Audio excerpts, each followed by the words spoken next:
Radio.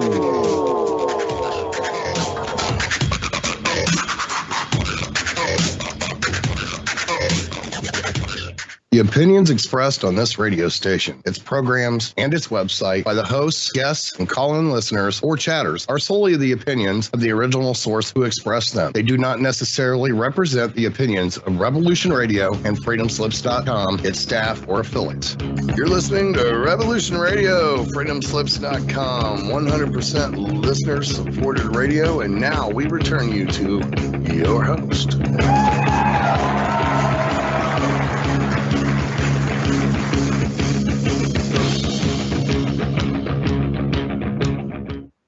You're back with David Mackey's Shiny Side Out on freedomslips.com on the #1 listener-supported talk radio on the net. So, push the donate button or subscribe to the archives for free at the moment. Still, do become a Patreon subscriber, I suppose, or through any of the socials. Join up. You could join us in the chat room and talk to us while we're on air. And you can also get yourself some great merchandise from the station's website, which we ask that you do. You could buy yourself a CD of your favorite host shows for a previous season, or maybe, and this is one that appealed to me, and that is an EMP-proof thumb drive with survival documents. The others, if you're a prepper, you might want to get a pack of seeds of 75,000 seeds, which you can keep in the freezer until the S hits the F, as they say. But do follow the instructions carefully when you're making your choice, because if you live in Australia, you can't import heirloom seeds. They've got to be the Monsanto seeds. I think that's the rule. At least live fertile seeds. Otherwise, I'll zap them with gamma rays or something and give them to you. They're all dead. Look, thanks for listening to Revolution Radio. We are halfway through show 514. 410 and 500. And we're talking about the hypothesis. This is part 14 in the series. Good Lord. I know we might get through it today, or it might finalize up next week. It'll be a close. I reckon we could make it. Now, we've spoken a lot about, well, everything. But what we were left with was the pineal gland and its relationship to the hypothesis, to ourselves, to our place within this reality matrix, if you will. And certainly seemingly a very important gland, right? It's been an important gland, has been recognized so by many ancient civilizations over thousands of years. It's actually at one of the chakra points as well. The pine cone imagery, right? Just the shape of it. Now, for us, it's a pine cone because that's in the West. That's the most familiar shape. Or the shape that looks like the most, but in other cultural environments, it might be the shape. In fact, I think the shape of the hair of the Thai people, for example, or Cambodians, like traditional, the statues that has this sort of pine cone shape. That's, I think, is a direct attribute or a reference to the pineal gland. Others, though, are also the lotus flower and similar shapes to make the suggestion, or allusion toward the pineal gland. Okay, so it's always been very much a very important gland. So, and we find that it might also be our escape hatch. So we talked about what we can do to detox it, right? What can we do to, now today we're going to talk about how to activate it. And you might have asked yourself, well, why are the Qigong, people in China so prosecuted? I mean, what is it that the Chinese government has against them, and what is so dangerous about their practices? Right? Do you know they look different? They look more like a mix of Afghani. Yeah, and look, absolutely. Mm-hmm.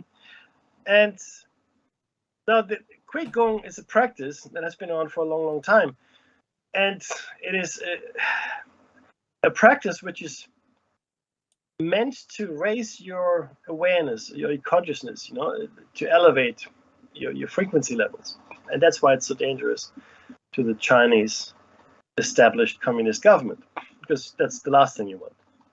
So we're going to talk about the Qigong practices for activating the pineal gland and harmonizing the crystal palace. Many Qigong or Qigong practices contain simple elements like breathing or tapping that can be used to activate the bones and glands of the crystal palace. Right? Now, the crystal palace that we mentioned last week, and it's actually the hypothalamus, the pituitary, and the pineal gland. Okay, the trinity, if you will, and that's according to Taoist practices. And the first one is breathing. Various breath practices move the pumps, activating the pineal and pituitary glands, as well as stimulating the flow of cerebrospinal fluid. Breathing is said to ionize the crystal, the CSF, and therefore increase its potency. Now, the breathing practices that best apply to you, you can look up yourselves. I should think. It's not that hard to find out. I won't go into too much detail here because it's fairly technical. You know, breathing in through the left nostril, holding in the breath for 5 seconds, etc., things like that, right? What's the next one, Dave? Tapping. Gently tapping your forehead in between your eyebrows activates the pineal gland and all 3 structures of the crystal palace. The vibration sends a wave directly back to the pineal gland, activating it in the process. The same vibration also moves through the bones to the sphenoid, which in turn stimulates the pituitary gland that rests in the sella turcica. The vibration of the pituitary awakens the hypothalamus through the pituitary stalk. Which brings us to toning. Toning or chanting sends vibrations into the crystal palace, activating the pineal and other glands and energizing the CSF. Chanting the 8 forces of the Pakua to draw in elemental energies is an exceptionally powerful exercise for activating the crystal palace. Now you can see Cosmic Fusion here. It's published by Destiny Books in 2007. I say it again, Cosmic Fusion, for complete instructions on chanting the 8 forces. Mm. Pressing your tongue to the roof of your mouth activates the pituitary gland and, through its physical and chemical connections, activated the pineal gland and hypothalamus as well. Yeah. Pluralize the hypothalamus. Then sorry, we only have one. You've got a tooth. I put my teeth back in. I actually learned other similar practices in my initiation, which I can't talk about. Suffice it to say that I found them to be most effective, even if it was a completely illusionary effect on me. I don't know, right? But the point is, I have used various techniques that let me transmit through the pineal gland to elsewhere, intentions and needs. And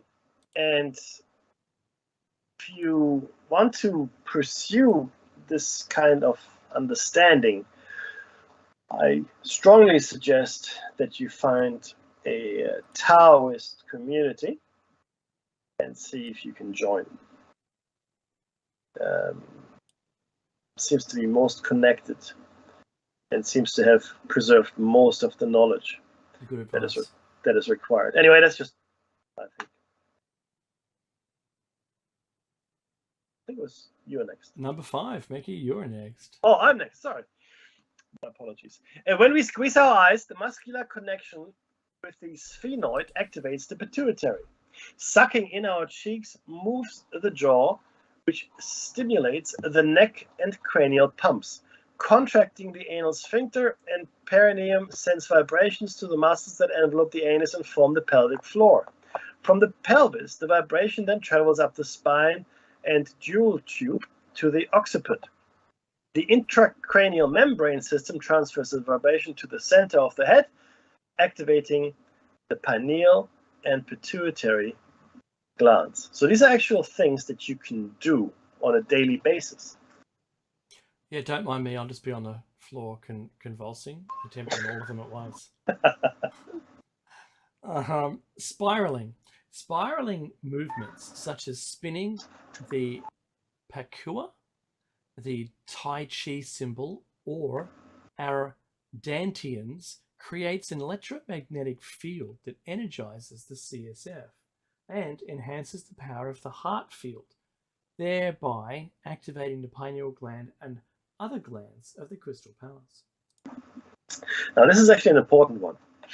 Being in darkness. And every single mystery school that you ever talk to, any initiation rite that has been revealed anywhere, speaks about being in complete darkness, right? I mean, the Skull and Bones take it to extreme where they actually lock you in a coffin, believe it or not. Darkness triggers increased production and release of melatonin, and eventually of pinolin and DMT as a result of its effect of activating the pineal gland and helping to stimulate function of and open the third eye. This one's my favorite. I do all the time. Laughing and smiling. Smiling opens both the heart and the crown, allowing more light to penetrate while also increasing the vibration of the organs. Laughing and smiling reduce stress and relax the body, which increases the flow of qi. Laughter also triggers the release of endorphins, promoting feelings of well-being. Relaxation increases blood flow, which amplifies the effects of the hormones released in the crystal palace and has an effect on the pineal gland activation. Sounds like it's to be done in combination. Yeah, I think so too. And finally, focusing.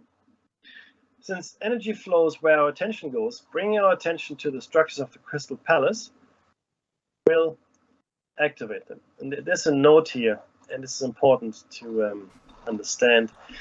The Tao also emphasizes the importance of a good diet and hydration. And this is really universal. I mean, hydration is critical to our health, obviously, and so is good food. We are 70 to 80% water, and water is highly conductive. To increase the activation of the pineal gland and the crystal palace, sufficient hydration is critical. Right? Additionally, a good balanced diet high in tryptophan is helpful in providing the building blocks for these important biochemicals. Tryptophan is plentiful in many foods, including chocolate, hooray, seaweed, almonds, bananas, hooray again, dried dates, sesame seeds, chickpeas, and peanuts. I was just looking for the brand tryptophan. I asked all the staff, they had no idea what I was talking about, and then the security people took me out. I thought they were going to help me, but they didn't. Here's another one, sir. Yeah, we got a live one. I like the code they use over the air when you're in a shopping center, and especially if you go in with ripped clothes and you look like a bag person, and you're barefoot, because that's a hobby of mine, is to go to the shops looking at the poorest that they can. Dave likes to be a vagrant in his spare time. I do, yeah, it's really good. You know, I volunteer as a vagrant. Going shopping, and I like to see how many mall cops or security can follow me, and I like to hear all the codes they use, because the code number the number they use doesn't associate itself with the aisle you're in. 8453 1688. I've got a 5211. What? I don't know. It's the same numbers. It's the same numbers. It sounds like the price I'm going to end up paying at the register. No, it doesn't correspond to anything at all that you can be aware of. So it's there for, they'll say, they'll just put a command out for some staff to do something, and it sounds proper, but you'll never hear it if you're fully dressed properly and looking great and go in there all smiles talking to people, and you'll never hear those codes. So there's something to be said. It kind of, Mekhi, the thing you called out kind of sounded like the quarterback. I know, right? Go long! Go long! What does that mean? I don't know. Who are you talking to? Yes. Who's this guy? What? Someone called security. The yellow tablet stopped me from screaming. Oh, these berries taste like burning. That's nice. All right, so we have spinal cord breathing, the ultimate practice for spiritual activation and awakening. Qi Kung through the eyes of craniosacral science. To understand how profound these Qi Kung practices are and how they kindle a natural spiritual experience and pineal gland activation without the use of substances, herbs, and other less organic methods, let us look at what happens with the spinal cord breathing exercise we will be introducing further on in this article. As we practice spinal cord breathing, the rhythmic pulsing of the spinal cord creates an electromagnetic field that charges the cerebrospinal fluid and enhances the circulation of this important fluid throughout the body, resulting in pineal gland activation. Increased flow shifts the electrolyte balance, the means by which the CSF regulates the body's ability to conduct electricity. The greater the conductivity, the more energy can flow through the nervous system, charging the cells and priming them for activation. Any psychoactive substances, such as DMT, that are released by the activated pineal gland also enter into the CSF, charging it even further. In spinal cord breathing, the movement of the sacrum transfers vibration up the spine to the occiput through the dural tube, connected with the occiput at the sphenoblastula joint, the SBJ. The sphenoid also begins to vibrate, stimulating the pituitary. At the same time, the rocking wave-like movements of the pituitary stalk activates the hypothalamus and milks the pituitary gland, which, as we know, is connected to health and activation of the pineal gland. The milking of the pituitary releases more oxytocin and vasopressin, which heighten feelings of trust, relaxation, peace, and empathy while reducing fear, anxiety, and aggression. The pituitary gland is located above the sphenoid sinus, which drains almost directly down the throat. During high levels of excitement, CSF may be excreted into the sphenoid sinus. Here, vasopressin and oxytocin mix with the already highly charged CSF and drip down into the throat, giving us the nectar, frequently referred to as soma, that is often described in spiritual experiences. Both vasopressin and oxytocin are critical hormones during the birth process. Their presence in the nectar may contribute to birth-like experiences. The effects of these hormones on bonding may also explain the feeling of deep connection and unconditional love that is part of many enlightened experiences. Meki. Fascinating stuff, this. This potent brew travels down the back of the throat and into the stomach, where it is absorbed directly through the mucous membranes. Some of this fluid also enters the bloodstream later in the digestive process. In this way, the nectar is brought to the lower dantian for integration into the physical body, uniting heaven and earth. Metaphorically speaking. During spiritual experiences, the activated pineal gland affects the rest of the brain through its influence on CSF, which completely immerses both the brain and the spinal cord. After bathing the brain, approximately half of the CSF gets reabsorbed into the bloodstream in the head. The other half leaves the head through the lymphatic drainage. From the lymph, the supercharged CSF enters the body's bloodstream and is carried to the heart. Blood flows through the heart and vessels in a spiral motion, boosting the CSF's electromagnetic charge.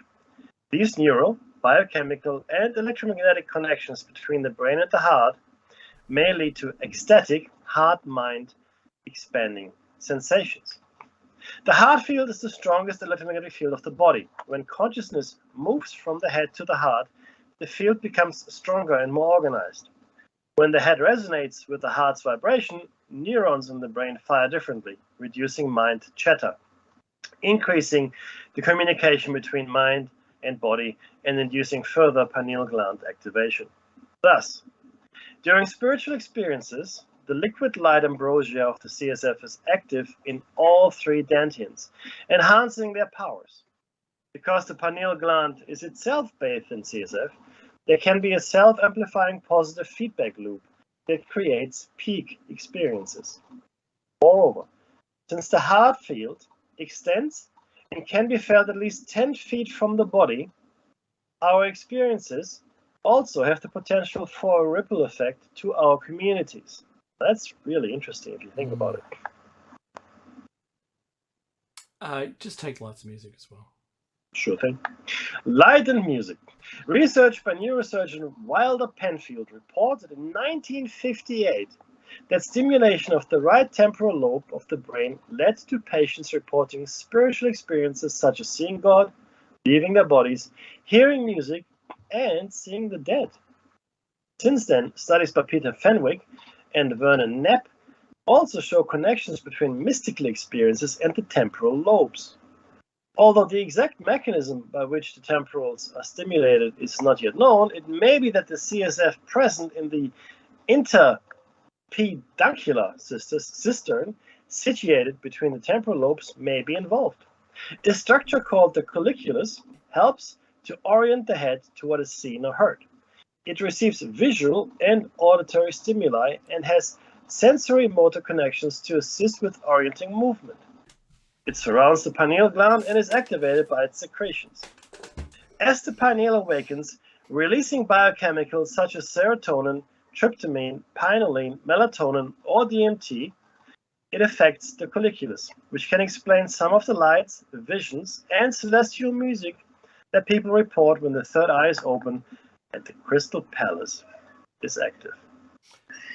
Awakening the core link between the cranium and sacrum. Sounds like Cujo's over there, Becky. Earlier, we mentioned the soft tissue dura mater connection between the cranium and the sacrum, the core link. For good flow in the physical body, there must be good connection and communication between heaven, the cranium, and earth, the sacrum. Spinal cord breathing is one of the best ways to awaken this connection and keep it healthy, and also has the added effect of inducing pineal gland activation. Spinal cord breathing enlivens the spine. It almost embiggens it. That's perfectly cromulent. It's perfectly cromulent indeed. Promotes good range of motion and flexibility. Activates the cranial and sacral pumps and enhances the flow of cerebral spinal fluid, which in turn stimulates pineal gland activation. It also helps to relax the back muscles so meditation is comfortable and increases the flow of qi through the spine. In modern life, many people work at a desk and sit for many hours a day. Additionally, many people also sit watching television or playing on the internet once they are home. So much sitting hinders the motion of the sacrum and reduces flow. Spinal cord breathing is a great way to counteract the ill effects of prolonged sitting. The next is an instruction on how to actually accomplish a use spinal cord breathing, right? So just to try to visualize as I take you through this. Stand with your feet shoulder width apart and your knees slightly bent. Right? It's almost the beginning stance of Tai Chi. Now relax and begin to notice how you feel, just in that relaxed stance. Begin natural breathing. Keeping your elbows bent and your fingers toward the sky, bring your arms level with your shoulders and pull slightly back.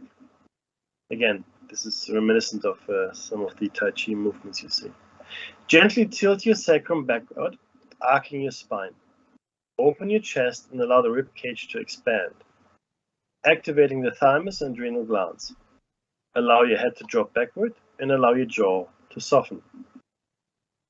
As you exhale, tilt your sacrum forward, tucking your tailbone and rounding your spine as if curling into a ball. Bring your elbows together in front of your chest and let your chin drop forward. And let your chin drop toward your chest as you lightly clench your teeth. You repeat this 9 or 18 times, then return your head and spine to neutral and rest. Now, if you want to look up this for yourself, just you look for U spinal cord breathing, the letter U, and you can make it part of your day. I mean, this will probably take you, I don't know, 10, 15 minutes at the most to actually accomplish. And if you got a meditation or yoga routine, this could certainly be part of it. There's something though, a final thought. The ultimate escape is only possible through complete understanding and cultivation of the pineal gland. That is the great work of the Buddhas and other enlightened and holy figures. We are not the first to realize this, obviously. This knowledge is thousands of years old and is being continuously suppressed, on occasion with deadly force. The closer we get to the truth, the more frightened they, the ominous they, become. That is the truth. The truth is this. The truth is this. Ultimately, we are all capable of escape. Now, this is how far we got until we had the Epiphany. This was the Epiphany is now probably, I want to say 3 years in the past now. Mm-hmm. So there's more. The next part addresses the why we're here. This was my epiphany some time ago. In order to understand the why, we need to talk about a couple of abstract and seemingly unrelated things, and at least as far as the hypothesis is concerned. So let's go quantum, Dave.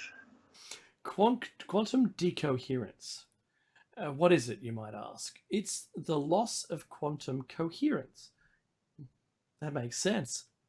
In quantum mechanics, particles such as electrons behave like waves and are described by a wave function.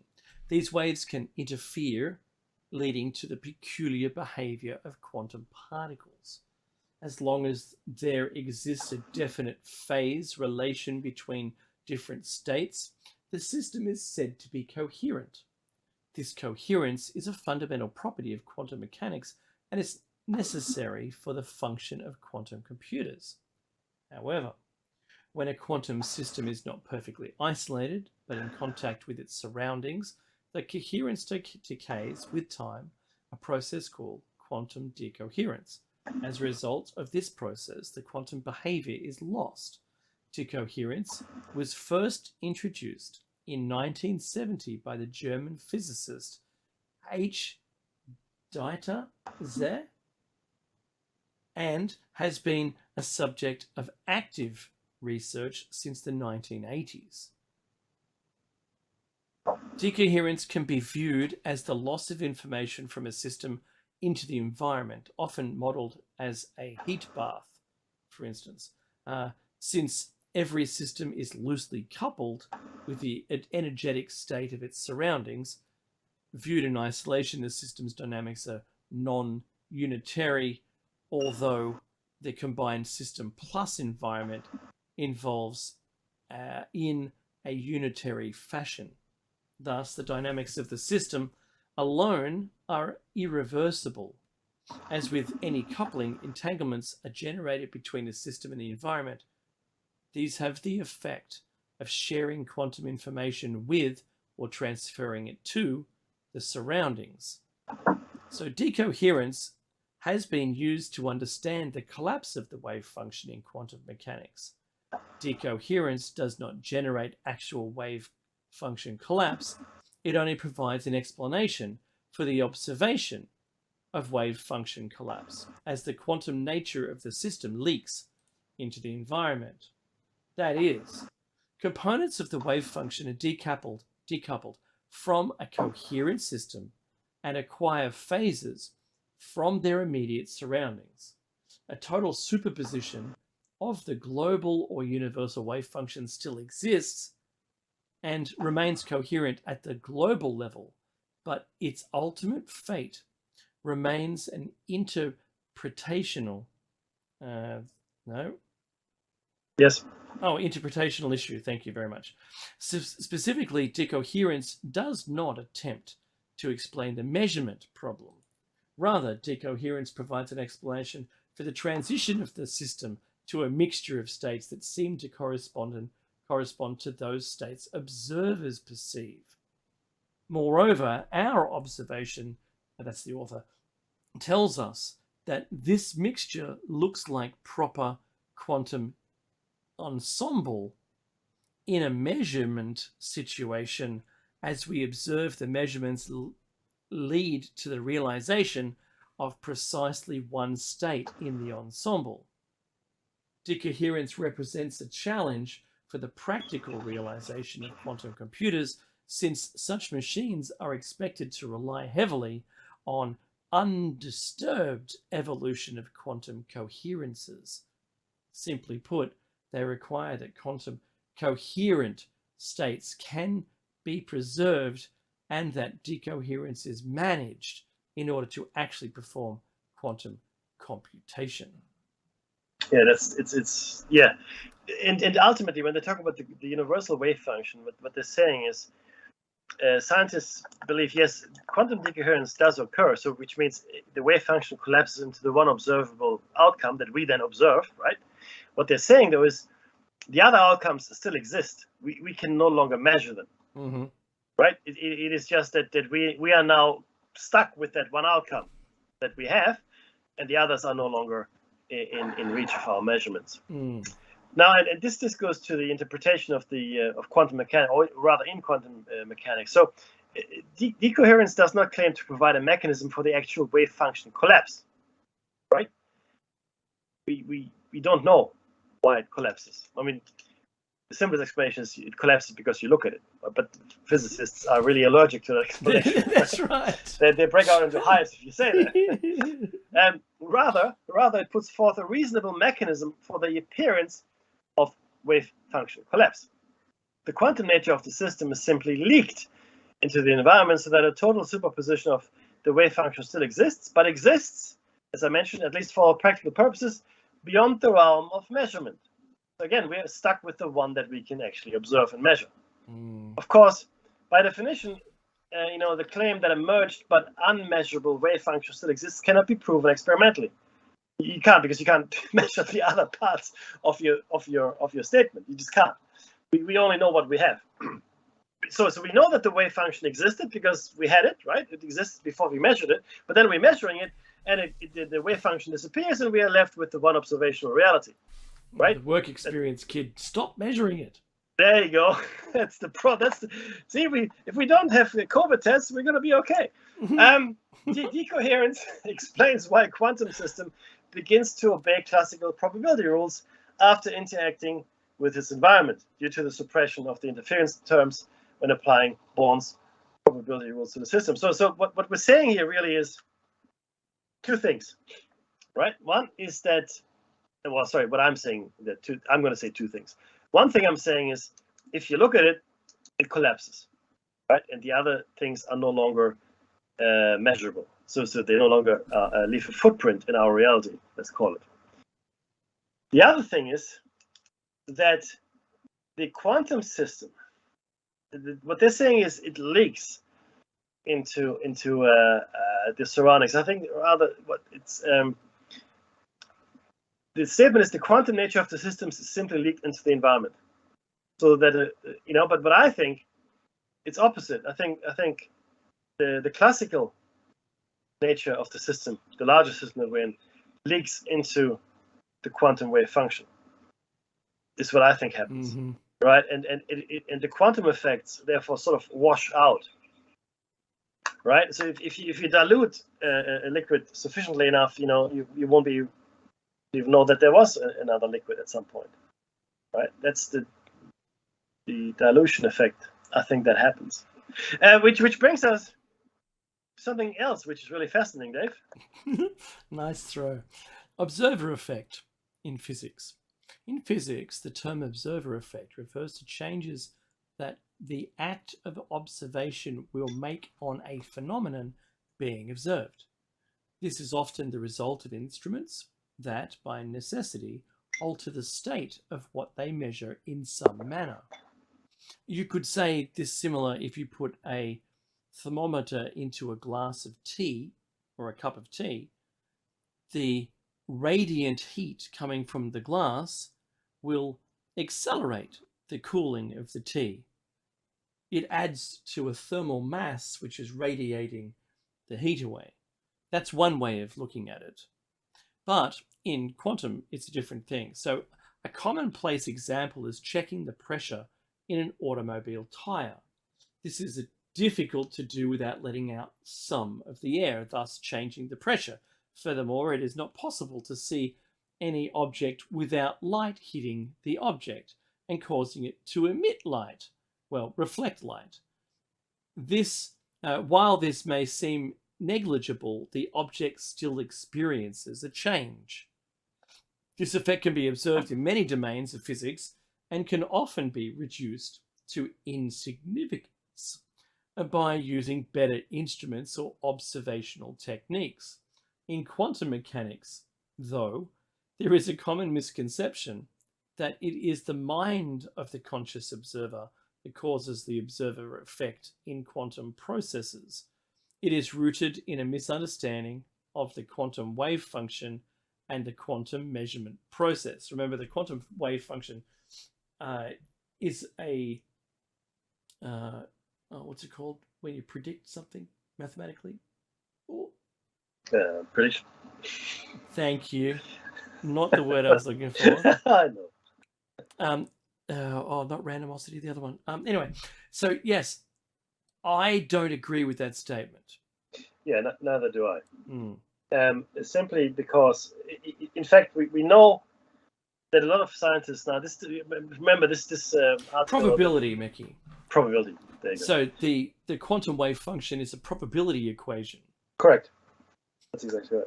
And they're saying that the person viewing it, it's not the conscious mind that affects the probability outcome. Well, making it collapse into an outcome. So the probability equation could be anywhere still, unless you test it. And I will actually update this text for the next time we're going to use it, because science has moved on to some extent since then. The debate is raging now.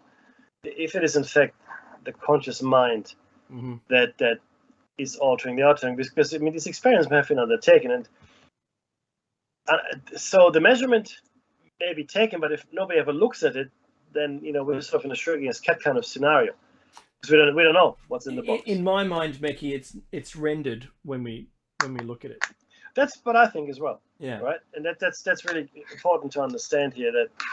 And then of course that would again go to the argument that we're living in a simulation or something that displays simulation-like behavior. And the question remains, why does it do the thing that we expect it to do when we observe it? Yes. No, but that's exactly. That's it.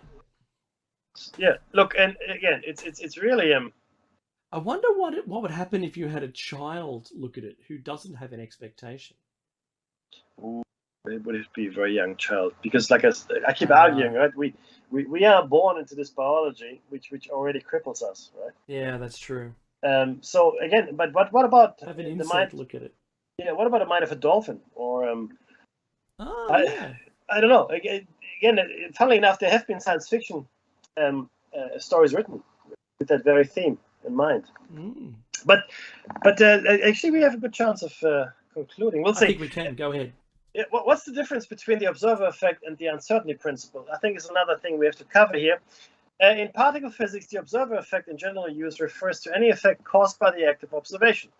When Heisenberg came up with the uncertainty principle, although the mathematics of the theory was accurate, his reasoning behind it was not. Heisenberg's idea was the position and velocity, or momentum rather, of a particle cannot be measured accurately at the same time, because the very act of measurement of position causes a change in the particle's momentum. Because of the interaction between the measuring photon and the detecting particle, really, and the particle itself.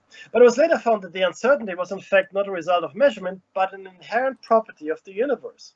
I.e., when you take the wave nature of a particle, discussed this just earlier, if the position is well defined, the wavelength or momentum is not. And if you can measure the wavelength accurately, the position isn't well defined. So, with regards to general use of the term, there is no real connection between the uncertainty principle and the observer effect, which is true, the former being a law of the universe irrespective of measurement. In physics, the term observer effect is more famously used to describe the collapse of a wave function upon the act of measurement, which is a true account of quantum behavior. Which means you can say the act of measurement has localized the position of the particle. Just discussed this at length. Now, Dave, this is your favorite, so take it away. So, double slit experiment. Do you remember the double slit experiment? It's one of the weirder experiments in modern physics and cuts. In fact, not just modern physics, but 100 years ago. And cuts to the heart of the weirdness of quantum mechanics. Basically, waves that pass through two narrow parallel slits will form an interference pattern on a screen. This is true for all waves, whether they're light waves, water waves, or sound waves. But light isn't just a wave, it's also a particle called a photon. So what happens if you shoot a single photon at the double slits? It turns out, even though there's only one photon, it still forms an interference pattern. It's as if the photon travels through both slits simultaneously. But wait, because it gets even weirder. As an episode of PBS's Space-Time shows, just by observing the double slit experiment, the behavior of the photon changes. The idea behind the double slit experiment is that even if the photons are sent through the slits one at a time, there's still a wave present to produce an interference pattern. The wave is a wave of probability because the experiment is set up so that scientists don't know which of the two slits any individual photon will pass through.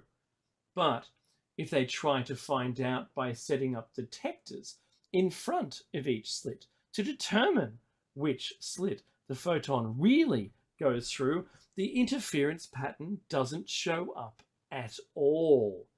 This is true even if they are try setting up the detectors behind the slits. No matter what the scientists do, if they try to observe anything that the photons are doing, the interference pattern fails to emerge. It gets even weirder than that. A group of scientists tried a variation on the double slit experiment called a delayed choice experiment. The scientists placed a special crystal at each slit. The crystal splits any incoming photons into a pair of identical photons. One photon from this pair should go on to create the standard interference pattern, while the other travels to a detector. Perhaps, with this setup, physicists might successfully find a way to observe the logic-defined behavior of photons. But it still doesn't work. And here's the really weird part. It doesn't work regardless of what detection happens, even if the second photon is detected after the first photon hits the screen. It still ruins the interference pattern. This means that observing a photon can change events that have already happened. Scientists are still unsure how exactly this whole thing works. It's one of the greatest mysteries of quantum mechanics. Perhaps someday someone will finally be able to solve it. That's delayed choice. That's while the double slit itself is very strange, I think the delayed choice is even stranger. The first one blew everyone's brains, and then whoever survived, this is what took them out. Yeah, nobody talks much about the delayed choice. It's just too much. Which brings us proving it. That's right. Which brings us to quantum superposition and eventually my epiphany, which I will briefly outline, and we will do it today. Now, quantum superposition is a fundamental principle of quantum mechanics. It states that, much like waves in classical physics, any two or more quantum states can be added together, superposed, and the result will be another valid quantum state. and conversely, that every quantum state can be represented as a sum of two or more other distinct states.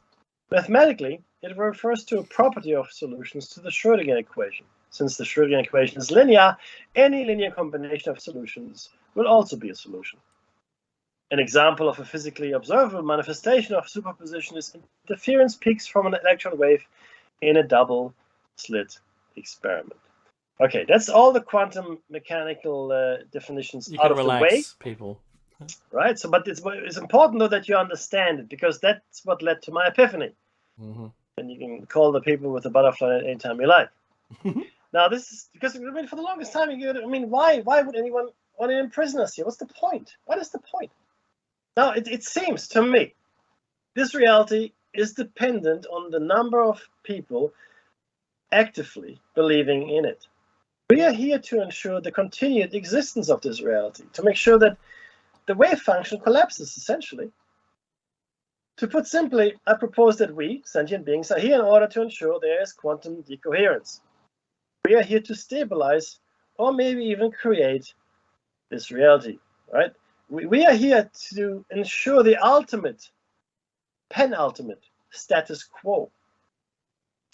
And on a stretch, stay with me here for a second.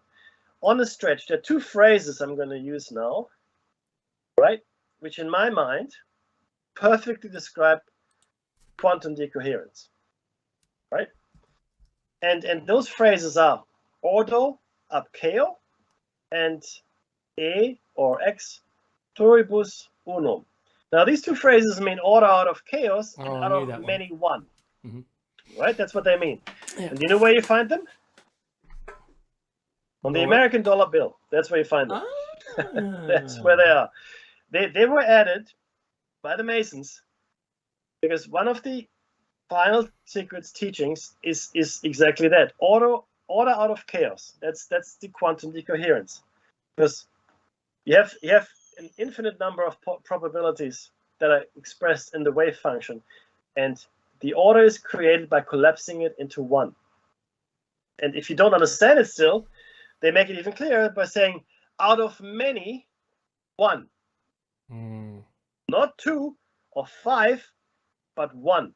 So order out of chaos and out of many one. Now, a lot of people believe that the second one, e pluribus unum, refers to many people coming together forming one nation.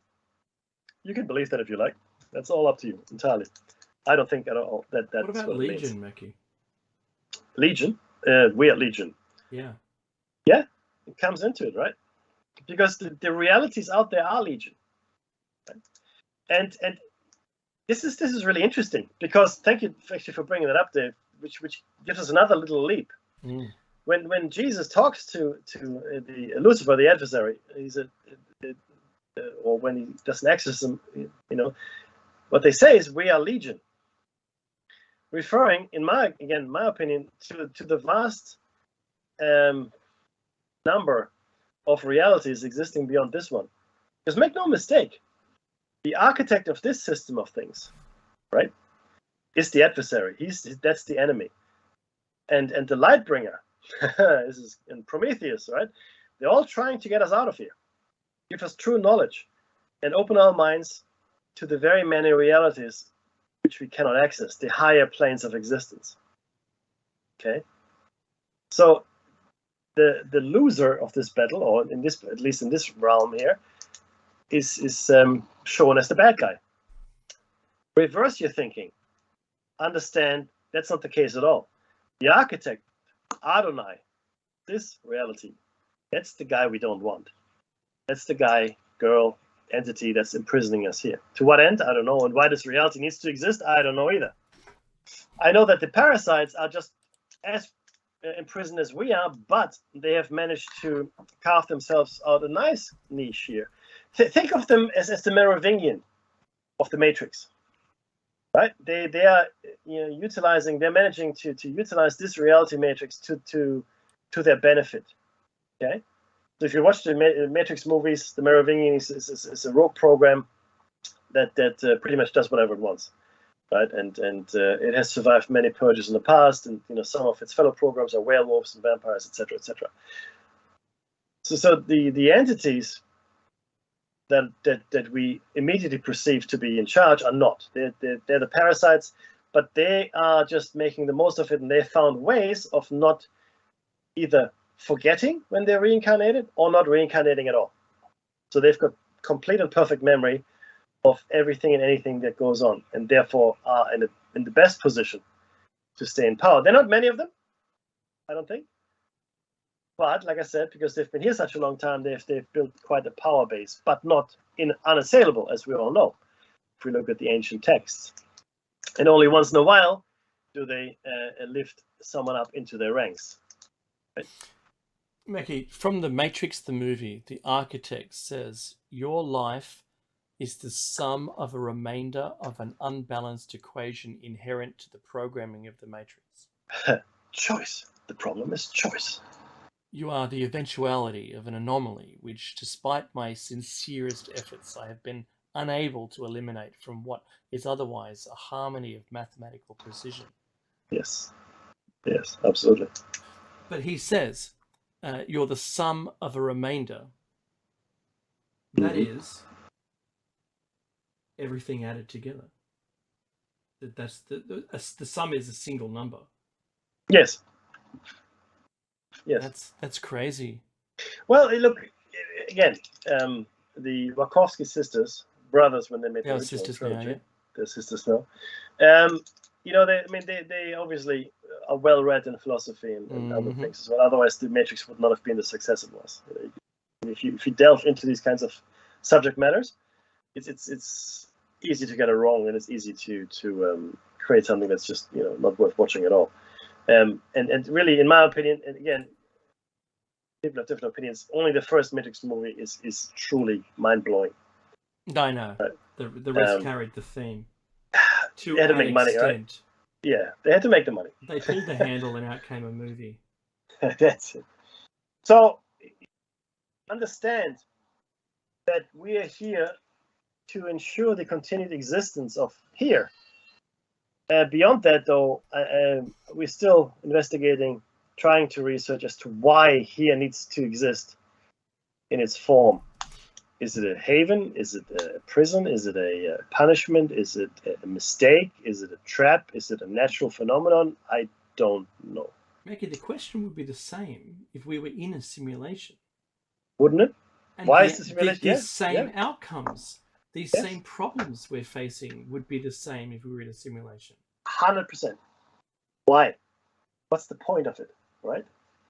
Specifically, even the double slit experiment. Yeah. It is truly mind-blowing stuff, and that's why we take our time with the hypothesis. You see, we have to build up to it, and it all builds up to it. And the funny thing is, there's a lot of people say, oh, confirmation bias, this and that. I really no matter what I look at, and Dave probably feels the same way, I haven't found too many things that prove the hypothesis wrong.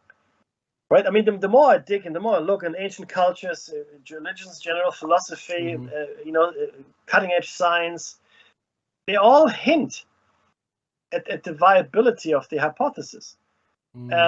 Because all it is, it's really just it's an attempt at explaining our reality. That's what this is, guys. It's an attempt at explaining what goes on in the world. So there's a framework where we keep finding stuff that fits. Yeah.